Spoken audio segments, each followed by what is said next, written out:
Hello everyone, welcome to channel learn with ease.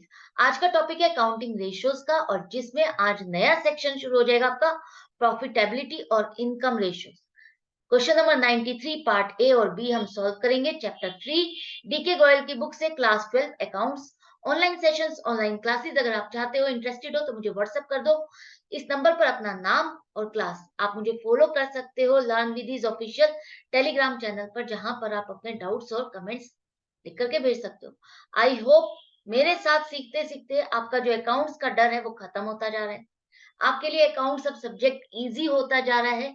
Comment section में लिख कर बताओगे तो मुझे खुशी होगी कि मेरे एफर्ट से आपको फायदा हो रहा है या नहीं हो रहा। तो अब आते हैं हम अपने क्वेश्चन पे पार्ट ए, जहां पर आपको ग्रॉस प्रॉफिट रेशियो कैलकुलेट करनी है। तो ग्रॉस प्रॉफिट रेशियो कैलकुलेट करने के लिए पहले समझो कि आपको चाहिए क्या और ये रेशियो आपको बताएगी क्या। इस रेशियो को कैलकुलेट करने के लिए आपको चाहिए ग्रॉस प्रॉफिट और नेट सेल्स। ये रेशियो आपकी नेट सेल्स और ग्रॉस प्रॉफिट के बीच का जो रिलेशन है वो बताएगी कि आप जो सेल कर रहे हो, आप जो अपनी ऑर्गेनाइजेशन में सामान बेच रहे हो, जो इनकम हो रही है, उसका प्रॉफिट कितना मार्जिन है, उसमें जो आप अर्न कर रहे हो उसमें प्रॉफिट मार्जिन कितना है, सेल का कितना परसेंटेज आप प्रॉफिट अर्न कर रहे हो। तो ये रेशियो मैनेजमेंट के लिए बहुत इंपॉर्टेंट है, क्योंकि इससे वो फाइंड कर सकती है, इससे वो फाइंड करती है, प्लानिंग करती है, डिसीजंस लेती है कि पिछले साल से प्रॉफिट्स बढ़ रहे हैं या घट रहे हैं। घट रहे हैं तो क्या रीजन है, क्या कॉस्ट ऑफ गुड्स सोल्ड बढ़ गया है या कोई और रीजन है, क्या हमारे प्रोडक्ट की डिमांड कम हो गई है, उसमें प्रॉफिटेबिलिटी गिर रही है। तो क्या रीजंस है जो हमारे प्रॉफिट डिक्रीज हो रहे हैं और बढ़ रहे हैं, तो इट मीन्स क्या कॉस्ट ऑफ गुड्स सोल्ड हमारी डिक्रीज हो गई है, क्या हमारे प्रोडक्ट्स इतने अच्छे हैं कि पब्लिक को बहुत पसंद आ रहे हैं और डिमांड बढ़ गई है, या उसमें प्रॉफिट मार्जिन जबरदस्त है। तो अब यहाँ पर आपकी ग्रॉस प्रॉफिट रेशियो का पर्पस आपको समझ में आ गया।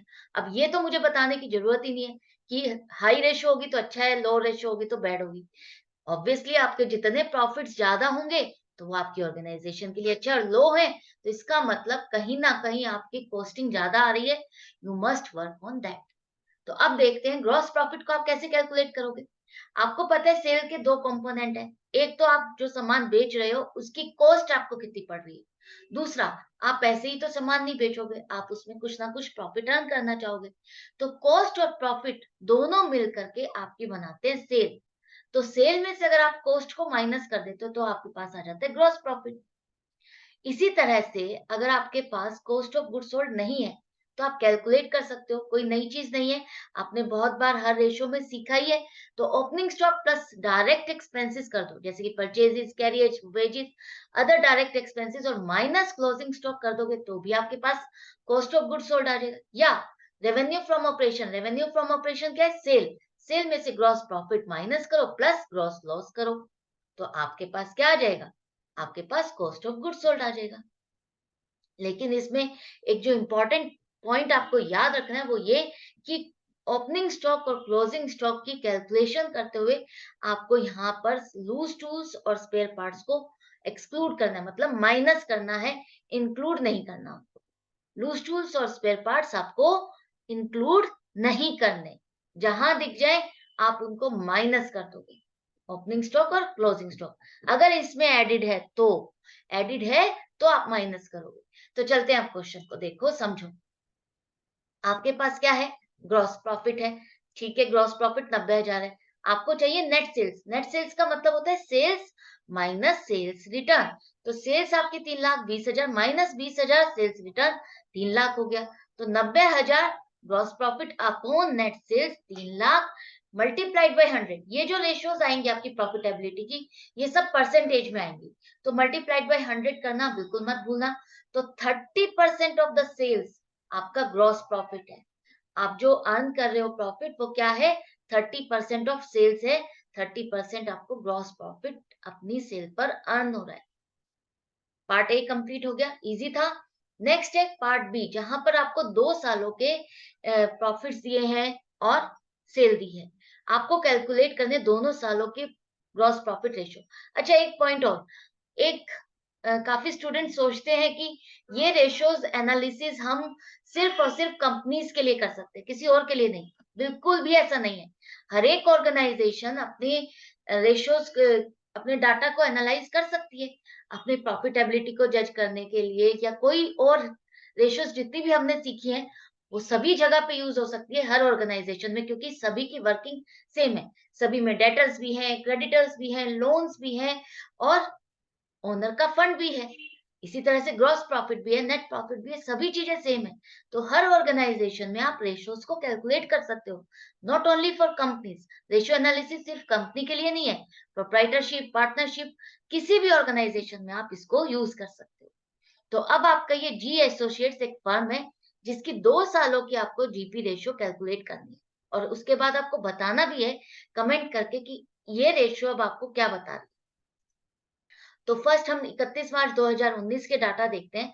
तो ग्रॉस प्रॉफिट आपका 52,500, और सेल, नेट सेल्स ही मान लेंगे, सेल्स रिटर्न नहीं है, तो यही आपकी नेट सेल्स है। रेवेन्यू फ्रॉम ऑपरेशन आपकी सेल होती है 2,10,000। अब रेशियो इजीली कैलकुलेट हो जाएगी, 52,500 अपॉन 2,10,000 मल्टीप्लाइड बाई 100, 25% प्रॉफिट आप अर्न कर रहे थे 31 मार्च 2019। 2019 में आप 25% प्रॉफिट अर्न कर रहे थे। अब 2020 में देखते हैं क्या हुआ। सेल तो बढ़ गई है, प्रॉफिट भी बढ़ा है, तो क्या क्या हमारी जीपी रेशियो बढ़ी होगी? चेक करो। आपका जीपी है 84,000, नेट सेल से 4,20,000, लेकिन जीपी की रेशियो क्या आ रही है? 84,000 डिवाइडेड बाय 4,20,000 मल्टीप्लाइड बाय 100, ये तो 20% होगी। जबकि डाटा देख रहे हो तो आपको क्या पता चल रहा है? ये तो प्रॉफिट्स भी इंक्रीज हुए हैं, इनकम भी इंक्रीज हुई है, सेल भी इंक्रीज इंक्रीज हुई है। तो आपको ये डाटा तो ये बता रहा है कि मजा आ रहा है, ऑर्गेनाइजेशन में तो सेल बढ़ रही है, पिछले सालों से बढ़ रहे हैं, प्रॉफिट भी बढ़ रहे हैं। लेकिन जब आपने रेशियो एनालिसिस के थ्रू रेशियो का कंपैरिजन किया, तब आपको एक्चुअल पोजीशन पता चली कि रेशियो बढ़ी नहीं, यहाँ तो ग्रॉस प्रॉफिट हमारा घट गया है। पिछले साल 25% प्रॉफिट था हमारा सेल पर, इस साल हमारी सेल पर सिर्फ 20% प्रॉफिट हो रहा है। क्या रीजन हो सकता है? तो इसी पॉइंट पर मैनेजमेंट वर्क करती है कि हमारा जो ग्रॉस प्रॉफिट है पिछले साल से रिड्यूस हुआ है, उसका रीजन क्या हो सकता है? क्या हमारी कॉस्ट ऑफ गुड सोल्ड, जो बनाने की कॉस्टिंग है, जो सामान हम बेच रहे हैं, क्या उसकी कॉस्टिंग बढ़ गई है? क्या मटेरियल कॉस्ट बढ़ा है, लेबर बढ़ी है, लेबर कॉस्ट बढ़ी है, या हमारे जो प्रोडक्शन को जो हम बेच रहे हैं प्रोडक्ट्स को, हमने उसकी सेलिंग प्राइस रिड्यूस कर दी है? तो क्या रीजन हो सकते हैं आपके ग्रॉस प्रॉफिट पिछले साल से कम होने के? यही आपको कमेंट सेक्शन में लिखना है। In 2020 gross profit reduced in comparison to 2019, it may be due to increase in cost of goods sold. तो आई होप आपको अच्छे से समझ में आ गया क्या पर्पज है इस रेशियो का, किस तरह से हमने इसको एनालिसिस करना है, क्या रोल प्ले कर रहा है ये। डाटा अगर आप ऐसे ही देखते हो तो देखा आपने क्या पिक्चर आपको मिल रही है, और जब आपने रेशियो को कैलकुलेट किया, कंपैरिजन किया, तो कुछ और ही पिक्चर मिली।